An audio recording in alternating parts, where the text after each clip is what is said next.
Dr. Norshahril Saat, Pengerusi Lembaga Pengarah Yayasan Warisan Melayu, serta anggota Lembaga Pengarah MHF yang lain, Dr. Azhar Ibrahim, Puan Rahayu Buang. Penceramah kita hari ini, Encik Zainul Abidin Rasheed. Para pemimpin masyarakat kita dan Dedif terhormat, Pesuruhjaya Tinggi Malaysia ke Singapura, Datuk Dr. Azfar Muhammad Mustafa, betul? Dan para hadirin sekalian yang amat kami hormati, Assalamualaikum warahmatullahi taala wabarakatuh. Salam sejahtera dan selamat datang ke Taman Warisan Melayu. Selamat datang juga kepada para peserta yang mengikuti acara ini secara langsung melalui laman Facebook kami. Memandangkan esok kita di Singapura akan mula berpuasa, sudah tentu semuanya sedang sibuk membuat persiapan untuk menyambut ketibaan bulan Ramadan. Walaupun demikian, anda semua telah sudi meluangkan masa pada petang ini untuk bersama-sama kami menjayakan siri ceramah Cendekiawan Lestari atau singkatannya CLS. Bagi pihak Yayasan Warisan Melayu atau MHF, saya Julina, pengurus besarnya, mengucapkan terima kasih yang tidak terhingga atas sambutan dan sokongan anda semua. Siri ceramah Cendekiawan Lestari adalah antara program utama yang ditawarkan MHF sepanjang tahun. Siri ini telah dilancarkan pada Oktober 2020. Sepanjang 2020 hingga 2021, 6 sesi telah dianjurkan memaparkan golongan cendekiawan dan ilmuwan masyarakat kita dari pelbagai bidang, sosiologi, pendidikan, keagamaan dan juga pembangunan masyarakat. Antaranya mereka ada hadir pada hari ini seperti Profesor Said Farid Alatas, Dr. Nuraisha Abdul Rahman, penyampai-penyampai lain termasuk Profesor Madya Dr. Hadijah Rahmat, Haji Ma'ruf Saleh dan juga Dr. Muhammad Aidil Subhan. Alhamdulillah. Oh, Dr. Yaakob also dah mention tadi. Okay. Bukan amnesia. Okay, Dr. Yaakob adalah pembuka tirai pada musim pertama dahulu, ya. Okay, alhamdulillah, maklum balas yang kami terima rata-rata positif dan amat menggalakkan. InsyaAllah dengan sokongan anda, kami berharap dapat terus menganjurkannya pada tahun-tahun mendatang. Tahun ini kami amat bertuah kerana telah mendapat sokongan daripada Majlis Ugama Islam Singapura dan mantan anggota Parlimen kita Encik Rohan Khamis untuk memulakan musim kedua kali ini. Peluang untuk anda juga memberi sokongan untuk program ini masih ada. Kod QR-nya telah kami kongsikan awal tadi dan akan dikongsikan lagi di akhir majlis nanti. Okay. 6 lagi penceramah telah kami undang untuk musim kedua ini. Kami rasa amat teruja dan besar hati kerana kali ini Encik Zainul Abidin Rasheed telah sudi menerima lamaran kami menjadi pembuka bicara bagi musim kedua kali ini. So, tanpa berlengah, saya ingin menjemput Dr. Norshahril Saat, Pengerusi Lembaga Pengarah Yayasan Warisan Melayu untuk memberikan sepatah dua kata dan memperkenalkan pembicara kita pada hari ini. Dipersilakan, Doktor.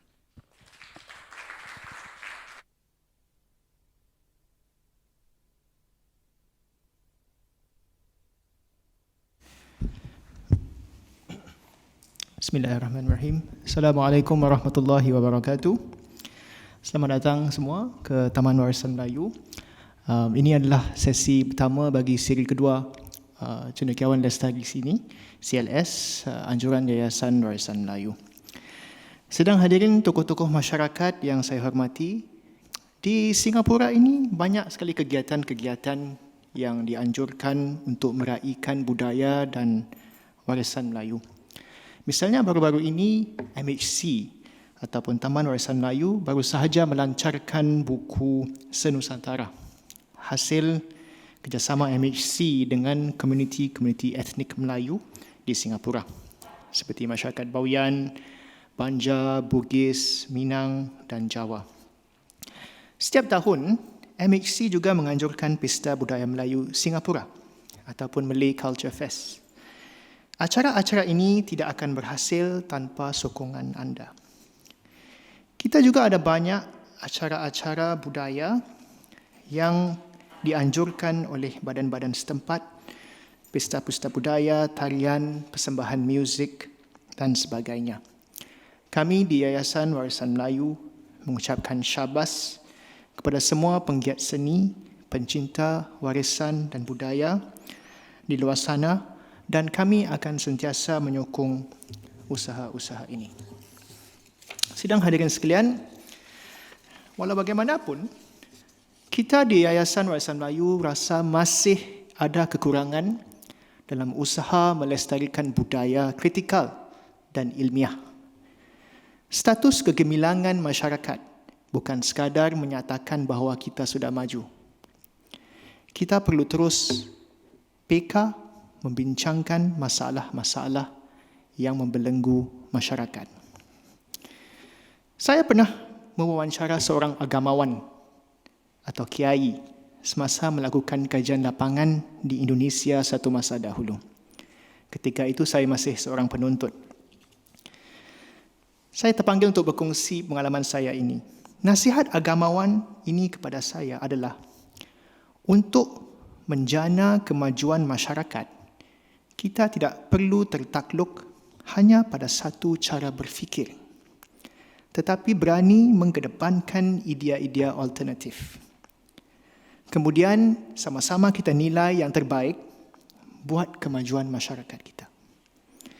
Kalau kita tidak berwacana atau kita menyekat pandangan-pandangan yang berbeza, atau kita tidak menilai sesuatu pandangan berdasarkan kesannya, masyarakat kita akan mundur.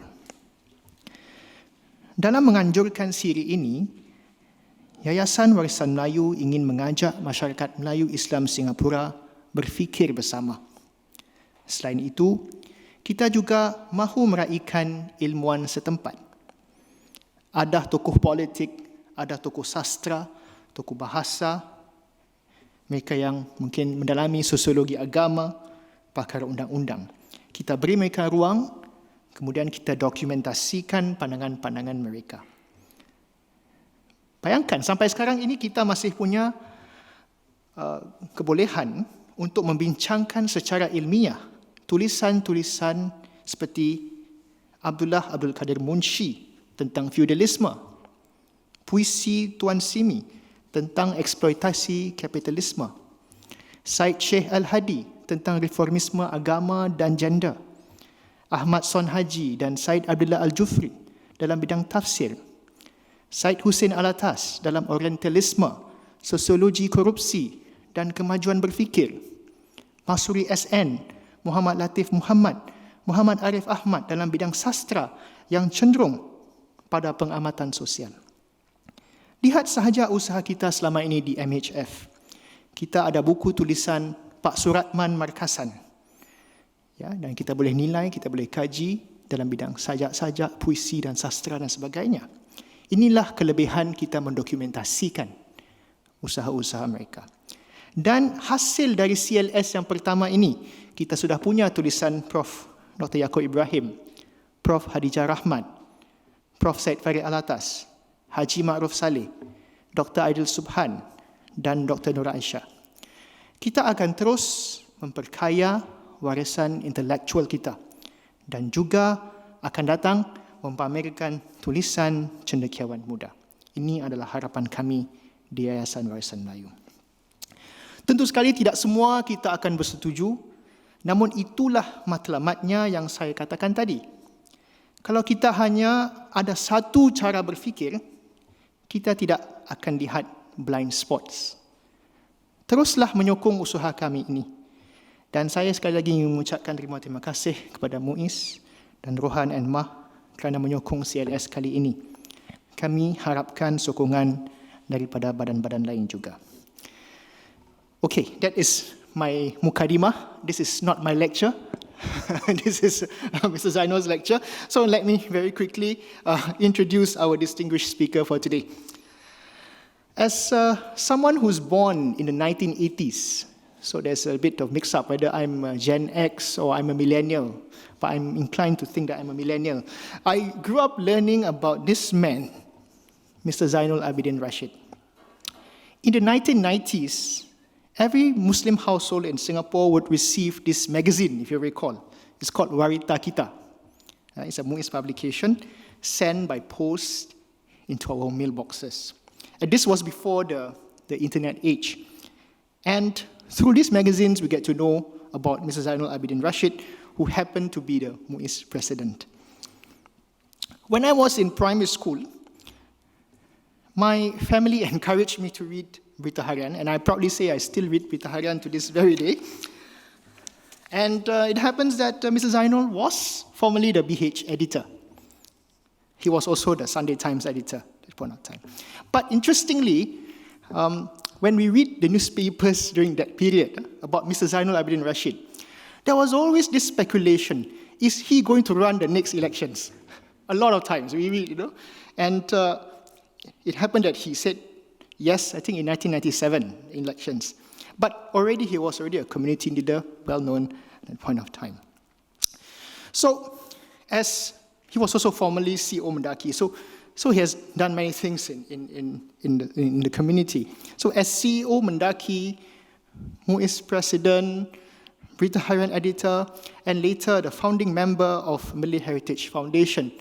So if today we have M Kuasa 3, we have Zainul Abidin Kuasa 3 at that point of time because he has contributed a lot. Maybe Kuasa 3, 4 atau 5 because he has basically touched or led those community institutions.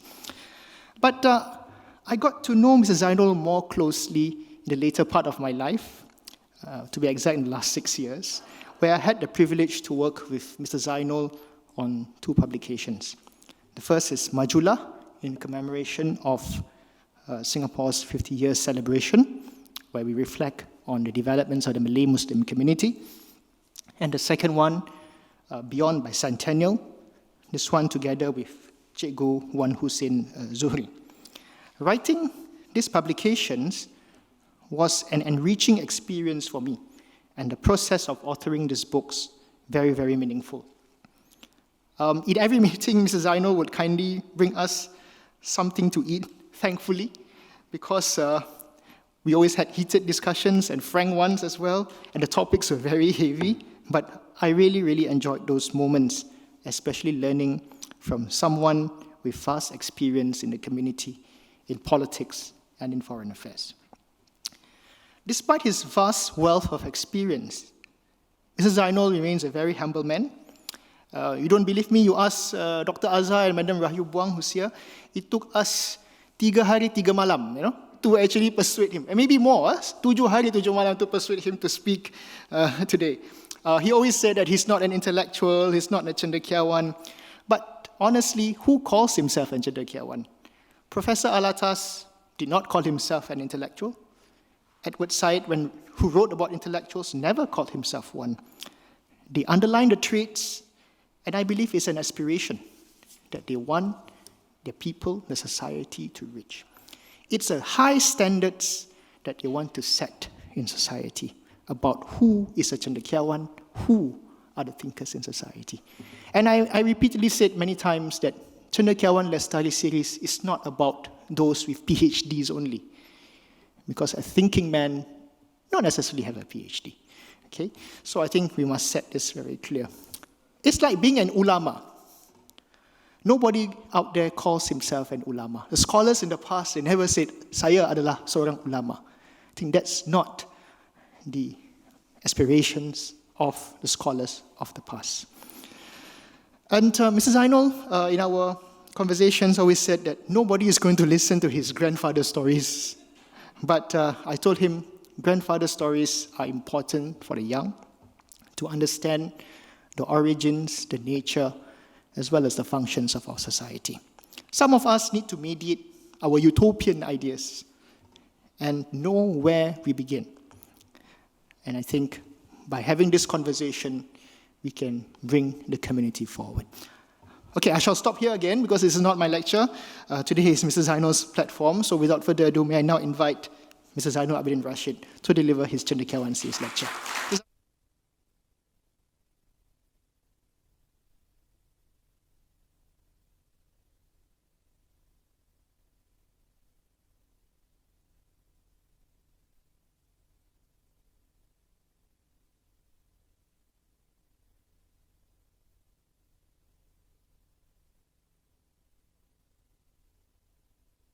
It's quite misty, just like the topic.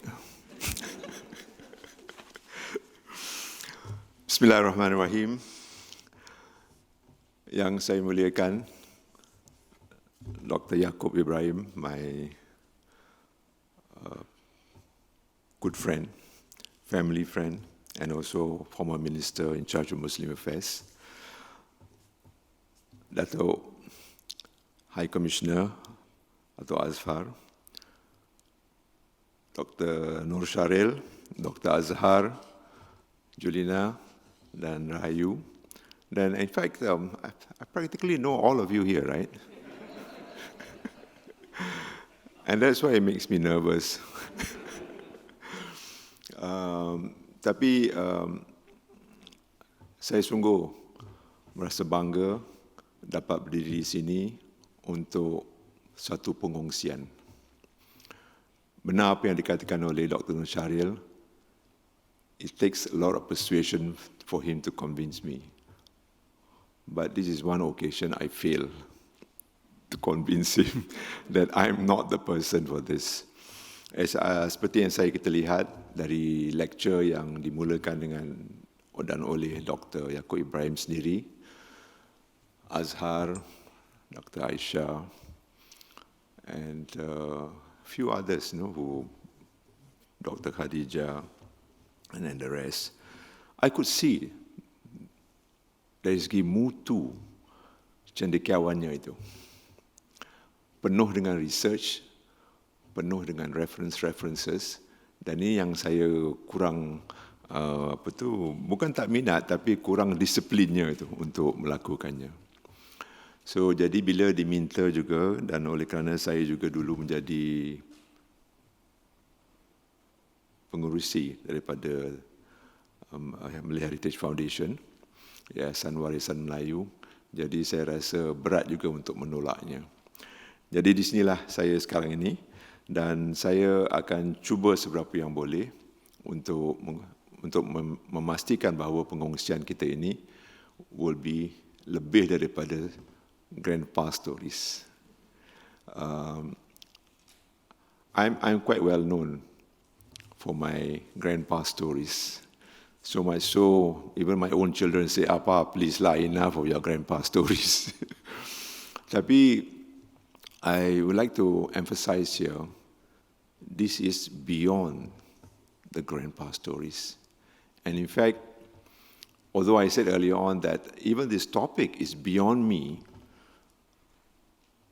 but I add that it is beyond history, beyond the realities we face today, because we are talking about the future too, which is a very important area of concern, where we need to not only understand the young, the millennials, or even the younger ones, but how do we put to effect that understanding, or lack of understanding, as we forge programs and conversations and engagement for the sake of the future. I'm going to touch about history first. History, whether beyond Sang Nila Utama and after. The history of Singapore going through pre-independence, even Japanese occupation, our days in Malaysia, post-Malaysia. Ini I got to be careful sikit lah, yang berhormat this year. And also about what we represent today as in the context of the globalized Singapore, the world that is changing. If you see, for example, around us now, whether it's Ukraine, Russia, China, America, Europe, European Union, it's all in the news today. And they are actually posing challenges about the changes to come and what impact it will have in terms of how do we, Singapore, look at that future. So let me start off by saying, more than just history and more than just sharing my personal life journey, let's look to the future. Sorry, I need generation, silver generation. Jadi kadang-kadang not so familiar with this sort of thing. Yeah, ada.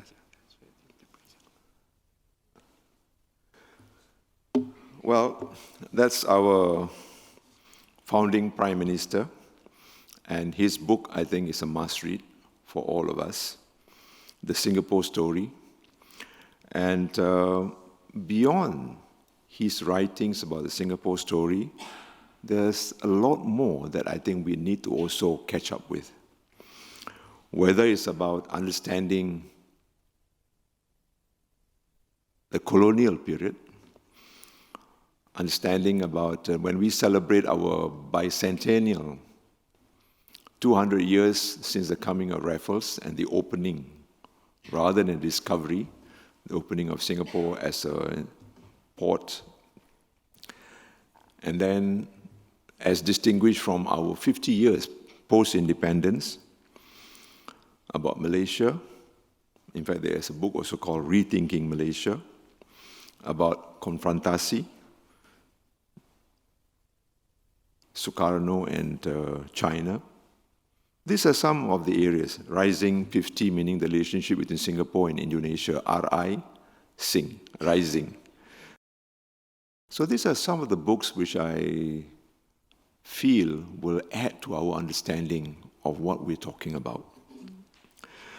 So going back to the history again, so when Singapore decided to celebrate our 200 years, I'm glad that our Prime Minister also emphasized that Singapore history is more than just about 200 years, going back to even Sang Nila Utama. When Sang Nila Utama first came to Temasek, but even before Temasek, the Srivijaya kingdom, the influences from India. I mean, if you just ask yourself, how is it that Bali can remain as Bali in the Indonesian context, the largest Muslim country in the world, but yet Bali is basically Hindu in that sense? Did Singapore had that? I don't want to say risk, I didn't want to say opportunity, but was it because it's under British? But even Indonesia was under Dutch, but it precedes the colonial era, where Bali remains what it is today. In Singapore context, when before Raffles, I think we know about the writings that Dr. Yaakob also has spoken about it, that Singapore was indeed a very bustling area, even before Raffles came, although the British tried to deny it, that saying that we were like a dead island. Then, 200 years of British rule, I think that brought about a lot of changes. Majorities, Malays being the majority then, soon was overwhelmed by immigration. Why?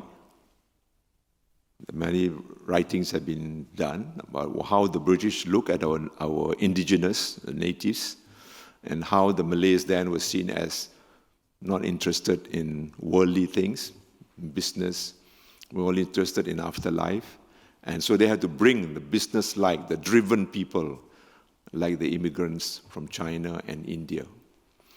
But even then, how did it end up that became 70% Chinese when population settled down?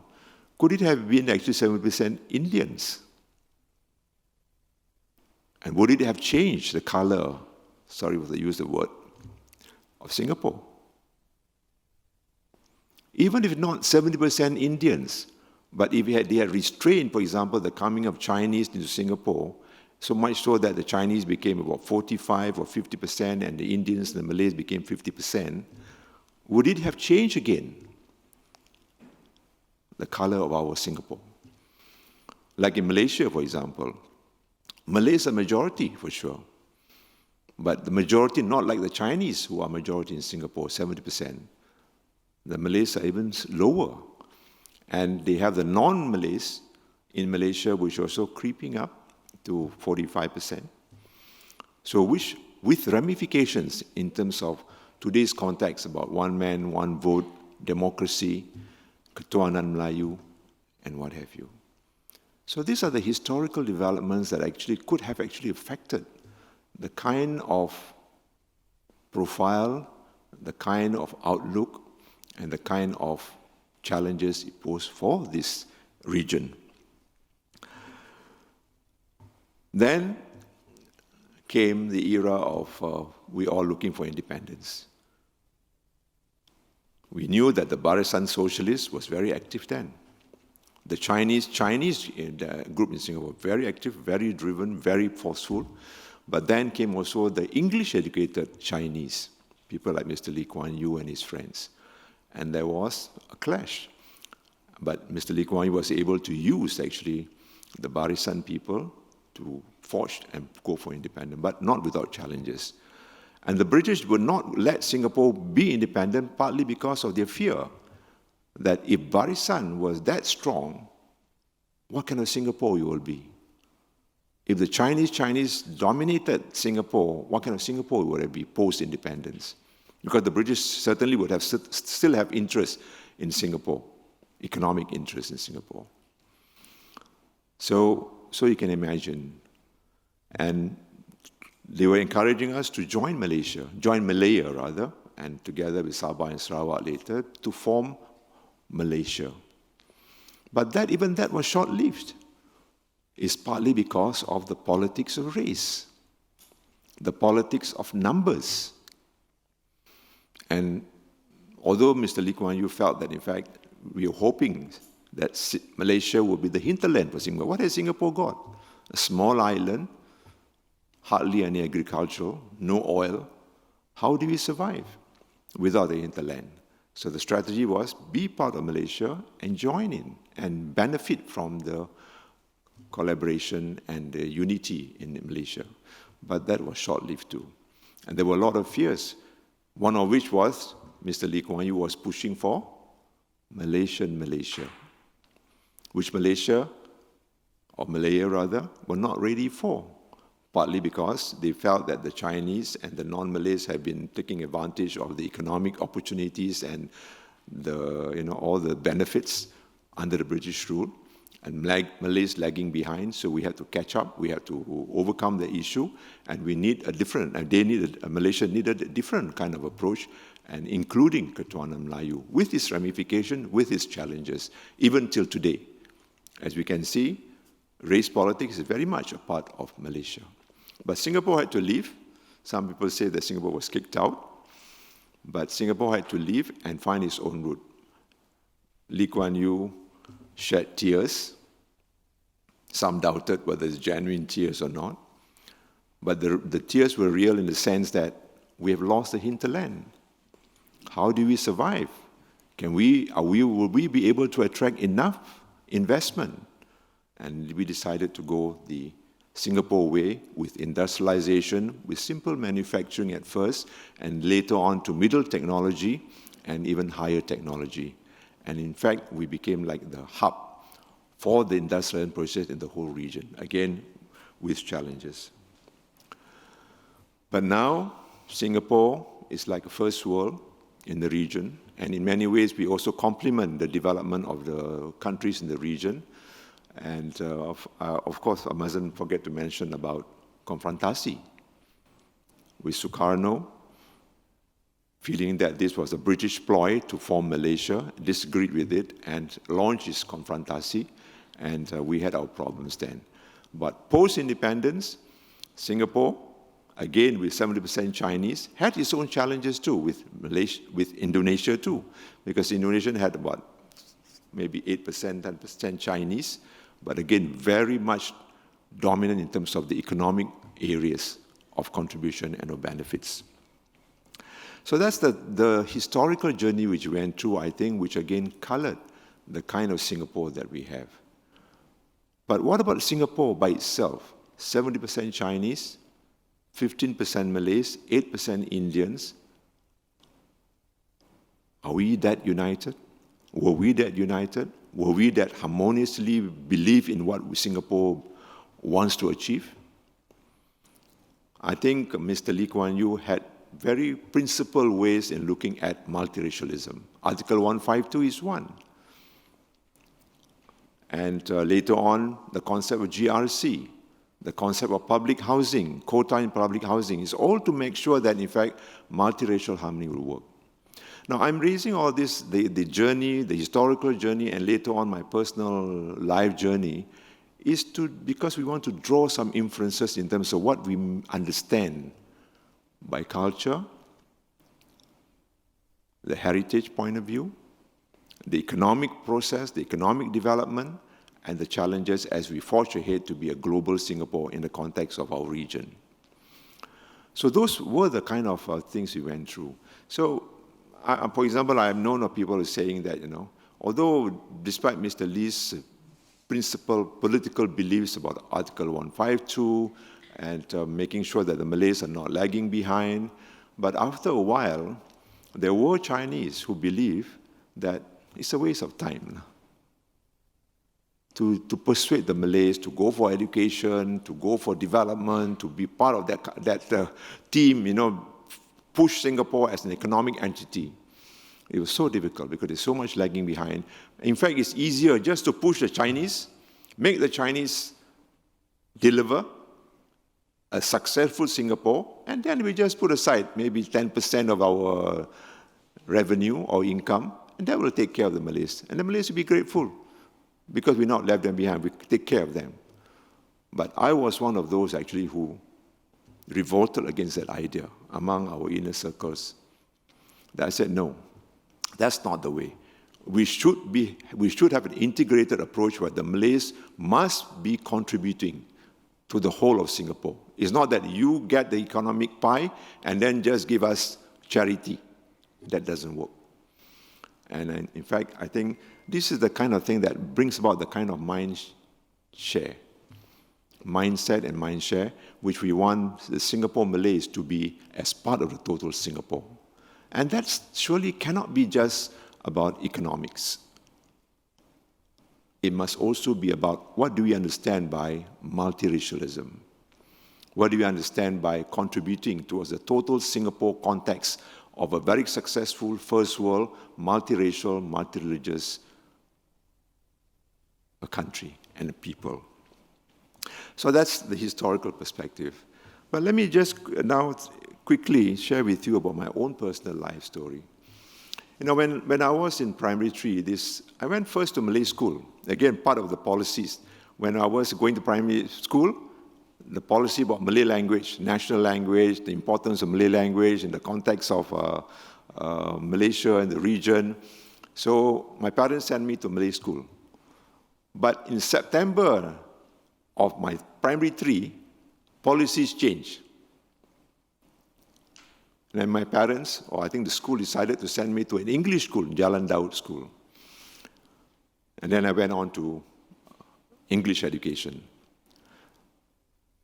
In fact, if this is some area, this is one area where even the Chinese are still very unhappy with the ruling PAP group, as though they felt that PAP, the English-educated PAP leaders, were not sympathetic to the Chinese concern for the fear of losing Mandarin or losing their culture and heritage too. If Singapore Chinese became too Singaporean, too westernized, too forward-looking in that sense. So I remember in primary 3, I was in charge of the UNICEF milk program. Every morning I will go to school and start mixing free milk and given to the poor. And who among the poor? The most of them are our own people, the Malays particularly. Some of them don't even have breakfast before going to school. And I remember that clearly. So in my mind, the emphasis, the focus then was well-being. Economic well-being. And they need help, we need help to them as we can. And when I went on to Raffles, I remember also the emphasis on national language was still very clear. And Raffles, in fact, initiated a national-based National Language Month drive where I got together all the Malay language associations, societies from all the major schools in Singapore and had this National Language Month just among ourselves, not by the ministry, but by ourselves. And language, mind you, which we thought was a very important part of our culture and again our heritage. The danger of us losing is there. This was much earlier on. But today, we realize that, in fact, when we talk about bilingualism, not only the Chinese, but the Malays are also fearing that they will lose their mother tongue because more and more homes are English-speaking, and the children are also English-speaking in that sense. So, then I was still in Raffles, I remember, in 1964, when we had the Prophet Muhammad's birthday celebration. This was in 1964, when Singapore was still part of Malaysia, and tensions were still very high then about Singapore-Malaysia relations, about race relations. And during the Prophet's birthday, racial riots broke up. I wasn't on the streets then. I was at home. And so I didn't feel the fire of it. But Singapore government, PAP, Lee Kuan Yew, was very strong, very tough on it. And in a few months, they managed to bring back sanity and stability. And in September, they said, we are ready to go back to school. So we did. And I remember that Friday, I went to school, and we left school early to go to the mosque. We normally, from RI, we go to Sultan Mosque. One of my friends live in Jalan Pisang, so we normally go and singgah kat sana. So, but as we left school, we didn't realize that curfew had been called. In fact, one of my friends went to pay their PUB bill at City Hall then, and then we were told, what are you kids doing here? Riots have broken out in Geylang, in different parts of Singapore. Go home. How did we go home? We saw the streets jam-packed with cars. I had looked into the cars, most of them are Chinese. Malays don't have that many cars. Malays have to depend on public transport. And we were stuck at the bus stand in front of what used to be the USIS, Chinese Chamber of Commerce. And then suddenly an empty lorry came by, and then the driver signaled to us. At the bus stop, I think most of them are Malays. The lorry driver signaled to us, said, please come, we're going to Geylang. Anybody want Tompang can Tompang. So I was a bit suspicious. I had a second look, the driver was Chinese. I had another look, but the attendant was a Malay. So I said 50-50. And about 20 of us climbed onto the lorry. We went, and the lorry went up to where Lavender Street MRT is today. For some reason, the lorry went dead. And the streets were all lined up by Chinese workers at the cottage industries, ironmongers and all that. And can you imagine in the mind of the Chinese youth then, when 20 Malays rose from the lorry to get down, to get alternative transport, but in their mind it must be that the Malays are there to attack them. And they disappeared in their cottage industries, and the next moment they came out with iron rods, bicycle chains, acid bugs. And I saw with my own eyes people being maimed, being killed. Both Malays and Indians. They couldn't distinguish them between Malays and Indians. But I managed to grab a taxi moving with the doors open, managed to climb onto the taxi, grab the door, open the door and climb in, and managed to go to Kampung Supu, and there were riot squads there, and we managed to reach safely to Geylang Serai. But I didn't dare go by my front door because it was Juchat. It's a Malay Chinese area. I only had to go back by the back door because it's Geylang Serai Malay area. That was the thing that colored my mind. I said, I think we must never allow racial riots to repeat in Singapore. So from racial riots, then we went on to university, determined to say, all the more we must make sure that we do our education well, succeed. Then I was in Singapore University, economics. I did economics and Malay studies, and I was very determined to make sure that there are enough Malays represented in the union, Students' Union, and Economic Society. But the Malay Language Society and the Muslim Society, University of Singapore, was pestering me, said, please lead this organization. We don't have leaders. I said, no, I want to remain in Economic Society and USU, University of Singapore Students' Union. And that was part of the problem. There was no integration. There was no intermingling. There's no contributing each other. So then I said, okay, I'll become vice president. You take over the chairmanship of the Malay Language Society and the Muslim Society. So I can see contributing in both. To me, in my mind, that's the way forward for all us, Malays and non-Malays, to work together. And I remember also when it comes to regional activities, we started to form regional cooperation between Singapore, Malaysia, and Indonesia. Anwar Ibrahim was in Malaysia, Norshahril Saat was in Jakarta, and the president of Islamic Society in Singapore persuaded me to go and represent Singapore in Jakarta. And I did, I went. So we formed PERMIAT, Persatuan Mahasiswa Islam Asia Tenggara. But before long, PERMIAT had to die a natural death. It just disappeared. Why? Because we couldn't agree what kind of Muslim organization you want to be. Anwar Ibrahim, with his Islamization program in Malaysia, quite secular before, in the context of race politics, was trying to forge a different kind of Islamization. Indonesia had clearly decided on Pancasila, and they had a different route to take. And in Singapore, we were caught in between. And it just died a natural death. PERMIAT was lost like that. And that forced me, or persuaded me, to go around the world to study Muslim models, Muslim minorities all over the world. What kind of Muslim do we want to be? What kind of Muslims do the Malays in Singapore want to be in the context of the new Singapore? So I went to Europe, and you look at Turkish minorities living in their own enclaves. We go to France and see the Algerians, the Tunisian Arabs living in their own areas again, hardly mixing, hardly integrating. And then I went to America. Let me share with this anecdote. When I went to America, I remember it was Hari Haji, and I wanted so much to do the Salat Hari Haji, Idul Adha, and I didn't know where to go. So I just stuck my mind. I said, look up telephone directory.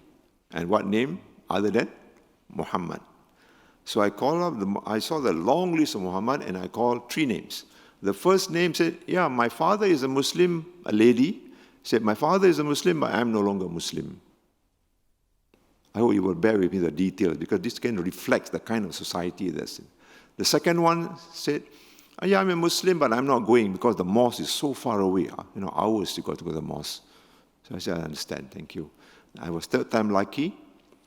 This Muhammad said, of course, brother, I will come and pick you up tomorrow morning, So he came tomorrow morning and picked me up. And really, he went nearly more than 1.5 hours. I was getting worried, was he going to hijack me or kidnap me? Then finally, we came to an open ground. I saw about 300 Muslims, ladies, children, and adults. I said, where? I thought you were going to take me to the mosque. He said, what mosque? Mosque is very far away. Where is this? You guess, he said. I said, no, I can't guess. It's a lawn. This was actually NASA, National Aeronautics and Space Agency. So there were a lot of Muslims.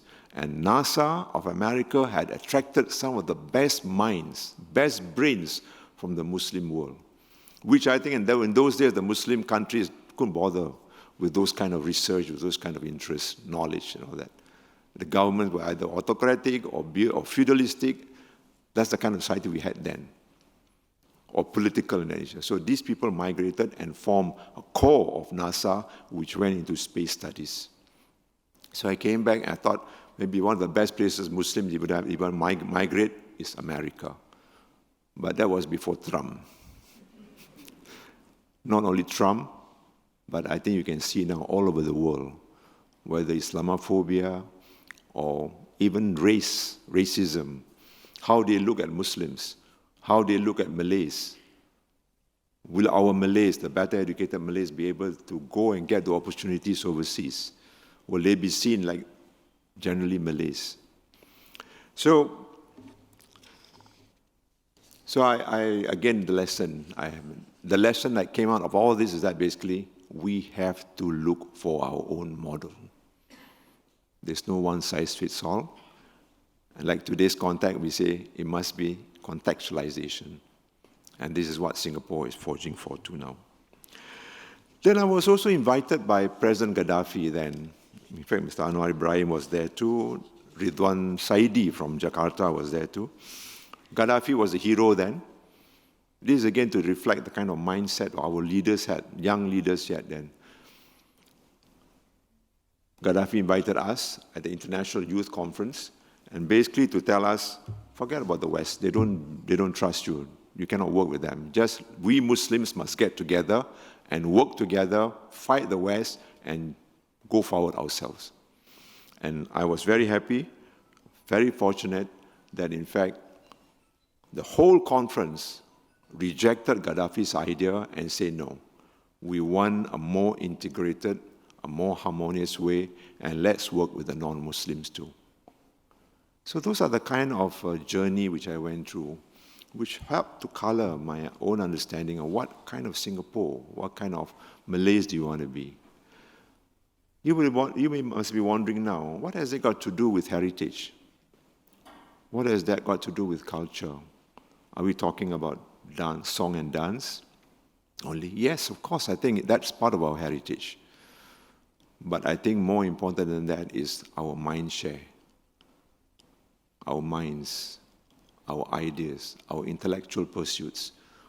What do we want to do? How do we contribute to the total development of Singapore? Yes, we want to preserve our identity, our Malay Heritage Center, our Malay culture, but what is our understanding of that Malay culture, of Malay heritage? What are the important parts that we want to protect and promote so that we can remain this multicultural, multi-religious Singapore as part of that society?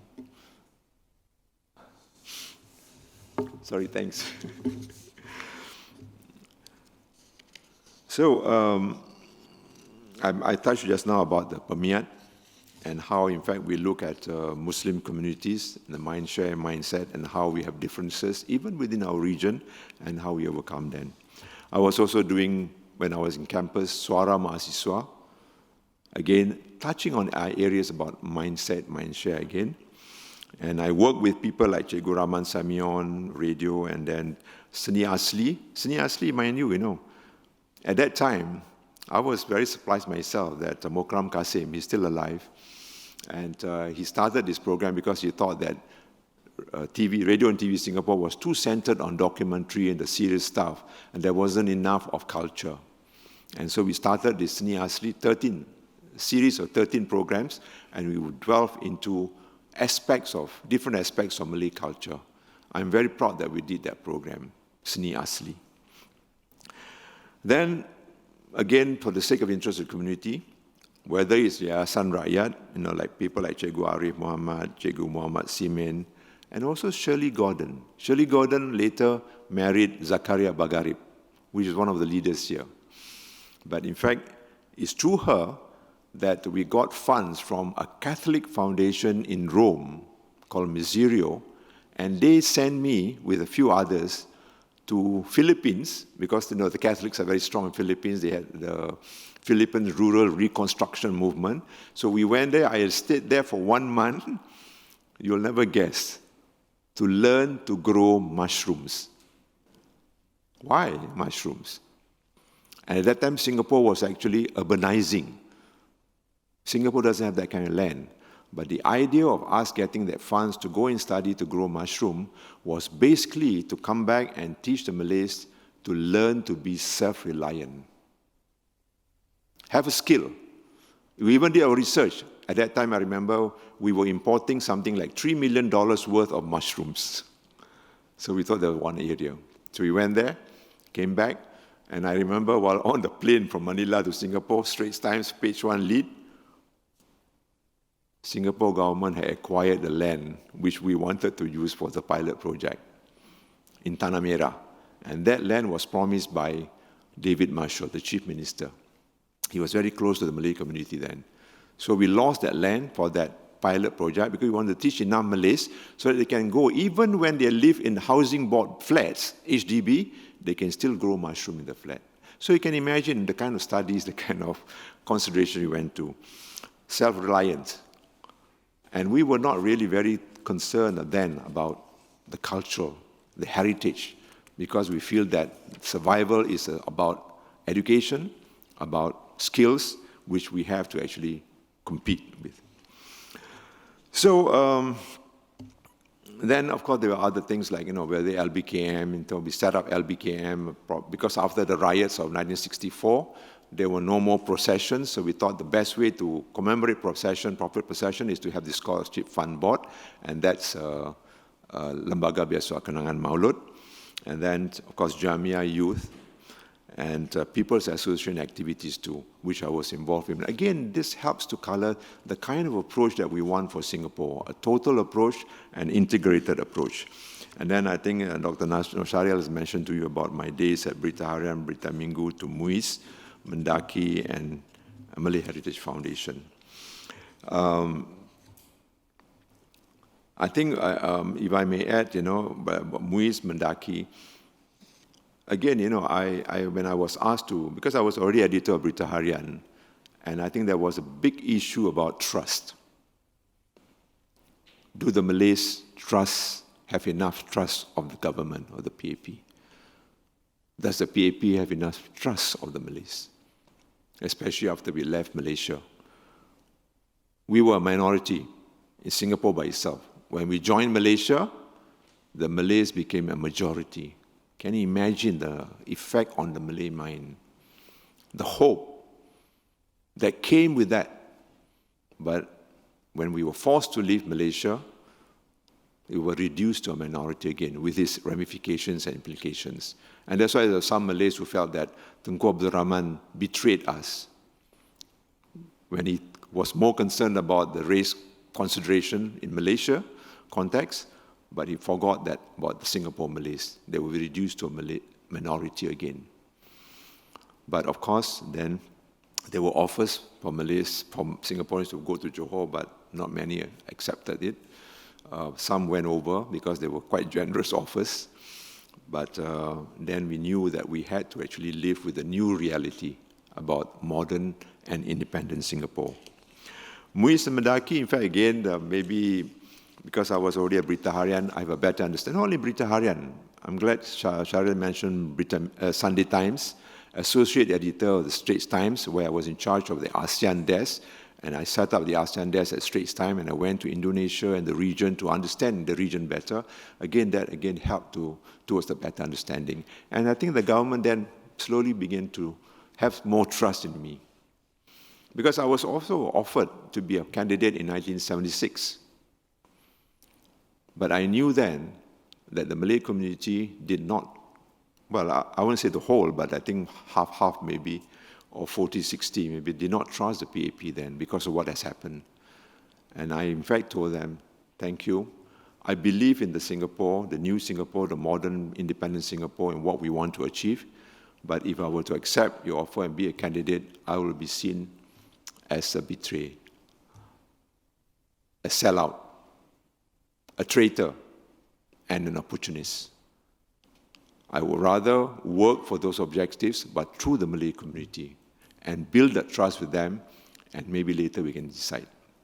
So that's how I ended up going to Muis, going to Mendaki, and that really helped me to understand our community better and forge that trust. But it wasn't easy to get successes. I remember when I brought Yatiman in to, I told them I'll give Berita Harian 5 years, and I'll give you 5 years for Berita Harian. After that, I have to move on. Thinking of the English journalism. And so I brought in Yatiman.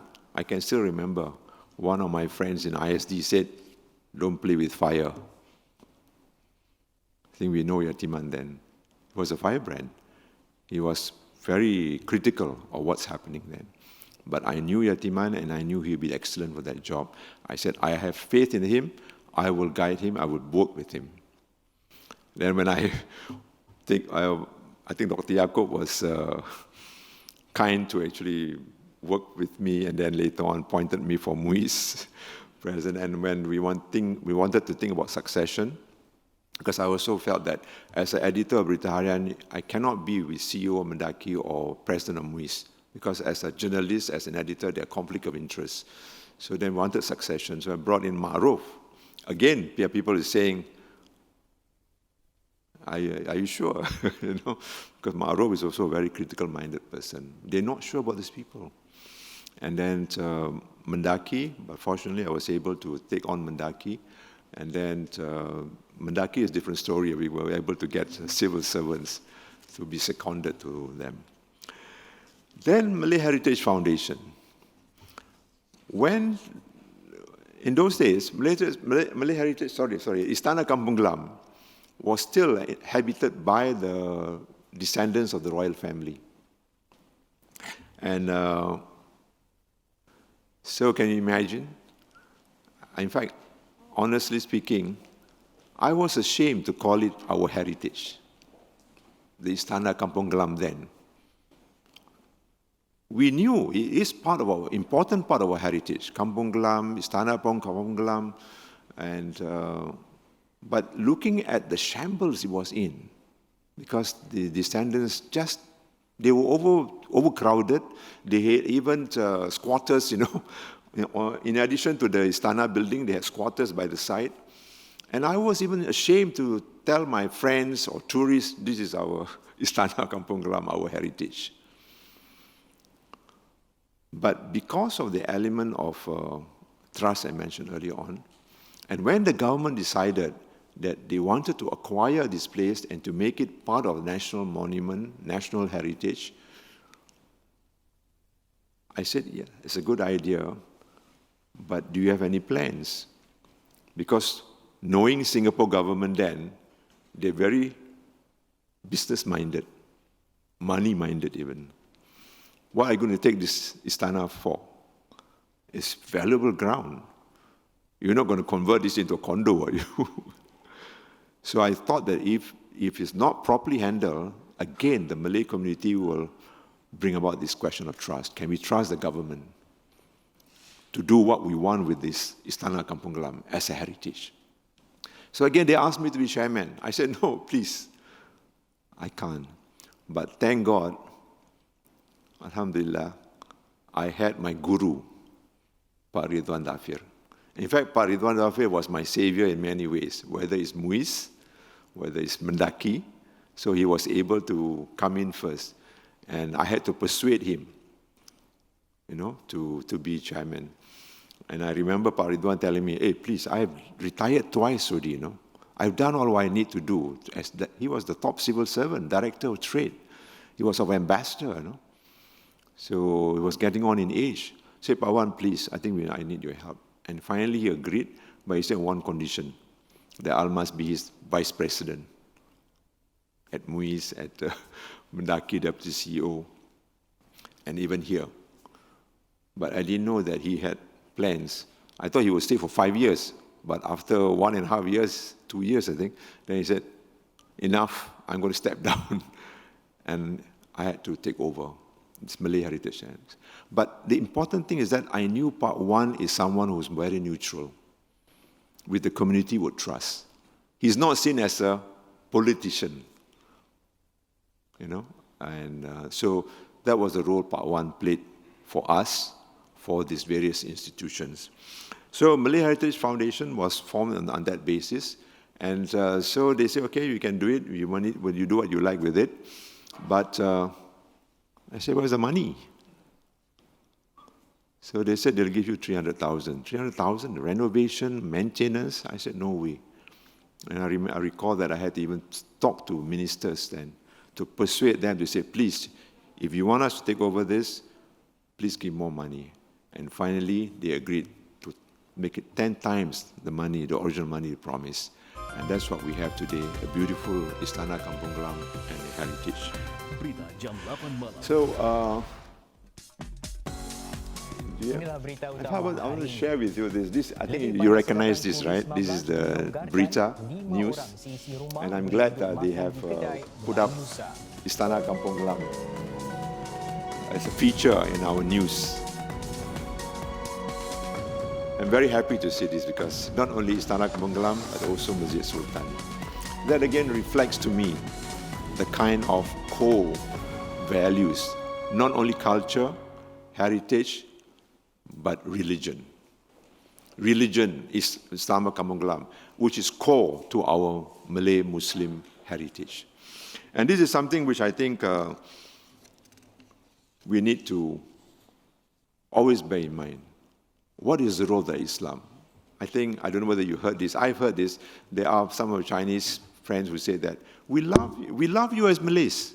You are wonderful people, so gentle, so kind. But now, as you become more and more Muslim, I'm beginning to worry. I don't blame them too, because the kind of developments that we have in the Muslim world, some of the extremism. But I said, no, this is Singapore Malays. We are different. So, but they must not forget, and they must understand that Islam is core part of our Malay life, Malay mind, Malay culture, and Malay heritage. So that's why I'm very happy to share with you that Surya News to show Istana Kampung Glam with Mrs. Sultan. So I think governments must play a part in ensuring that there is this not only collaboration, but also a better understanding of how we can forge that collaboration, that understanding, and that togetherness. So what holds? And this, I think, is the more important part of the topic. Because beyond my grandfather's stories, if I look at my children, if I look at my grandchildren, I ask myself, do they have the same interests? Do they have the same understanding? Obviously, very different. When I talk to young people, they say, please, we don't talk about race, about religion anymore. We are Singaporean. We are now more Singaporean. We have different ideas, different way forward. I said, fine, because we've been doing so well in the last 20 years, everybody gets benefits in terms of jobs, in terms of education, and making a lot of progress. We are feeling more Singaporean, which is actually a blessing. But the day when actually the economy starts to crunch down and problems with employment, who will suffer first? Who will face the race, color issue? Then again it may dawn. So if we have a better understanding of what we went through, I think they will be better prepared. We're not dictating what they should do, but I think a better understanding will make them better prepared. Because the new millennials, the young, will have different challenges. They are more global, even for our Malays. They're more marketable now. If you look at results of university results now, the number of Malays getting first class. Not in my kind of studies, Malay humanities or social sciences, like Dr. Yaakov's areas of studies, engineering. Not only simple engineering, but electrical engineering, different kinds of high-grade engineering, and we are performing. And we are showing that we are equal, if not even better. So I think we have made a lot of progress, but the progress will be inadequate, will not be complete if we lose our heritage, the sense of culture, the sense of identity. We are Malays, Muslims, as a total part of our integrated Singapore. Just as we want our brothers, Chinese and Indians, to also feel the same, to show the kind of respect, just as we would like to respect them too. And this is something which I think we need to work on with our younger generation, millennials and beyond. And in working with them, people like us who have got the history, who got the experience, are we ourselves equipped with the kind of demands of the future? Digitalization is one. I know Dr. Faisal is game on it. I suffer. I have a problem, even when it's come to digitalization. And when I want to share, if I just share stories, not good enough. They will not be able to respond. So we need to find ways how we can actually engage them through their means, through their understanding, and marry the two understandings together, that there be a complete, a better understanding of what holds in the past and what is to come in the future. So I'm glad there are organizations like Som Syed. I was here, in fact, recently when she performed as part of the cultural activities. I was very happy to see that she was able to draw younger people to come and perform. Credit to her. She's really a legend, an icon.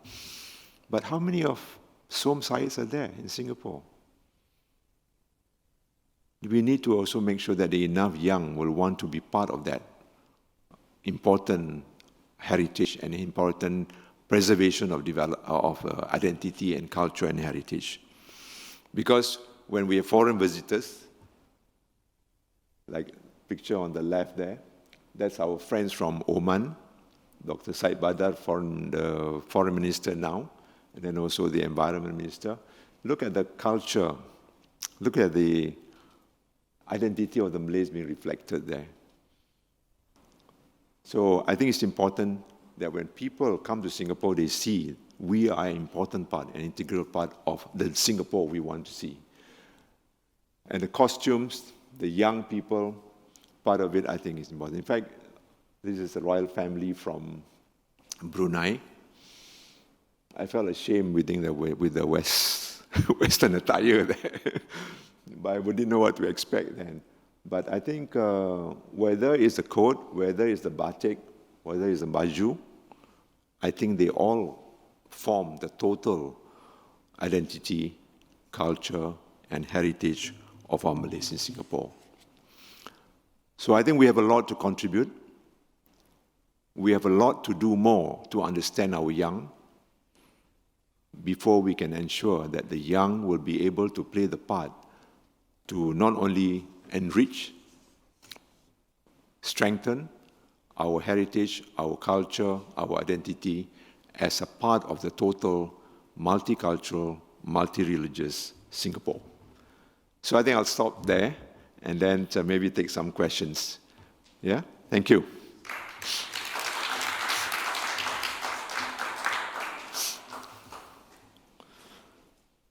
If I brought some books to show you,